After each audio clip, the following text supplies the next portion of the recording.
Paano nga ba mag-one name sa Facebook? Let's start. I-open ang Play Store. Next, i-search ang FB Lite. Then, click Install. Hintayin lang na matapos ang pag-download at install. When done, i-click ulit ang search. At i-search naman ang VPN Gate.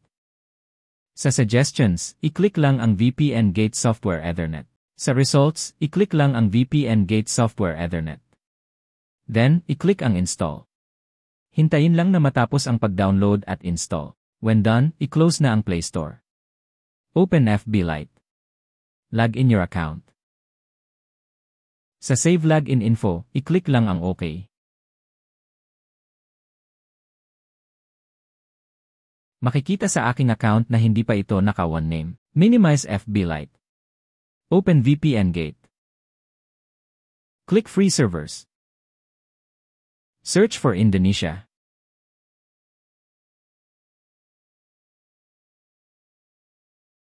Sa results, i-click ang Indonesia Jakarta IPv4. Sa Confirm, i-click lang ang Agree with Ads.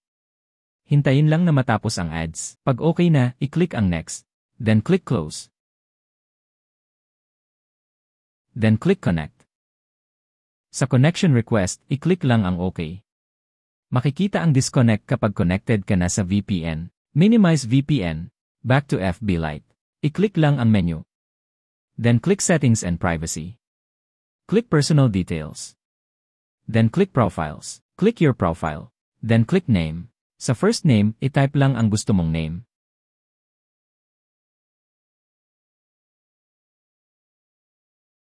Next, burahin ang last name. Palitan ito ng 3 tuldok. Pag okay na, i-click lang ang Review Change. Pag pumasok ang one name mo, makikita mo ang preview ng iyong one name. Kung hindi, sorry po kung hindi ito gumana sa inyo. Next, i-click lang ang Save Changes. Makikita ang name updated successfully at naka one name ka na. I-click lang ang back hanggang makarating ka sa homepage ng iyong FB account. Next, i-click naman ang iyong profile picture.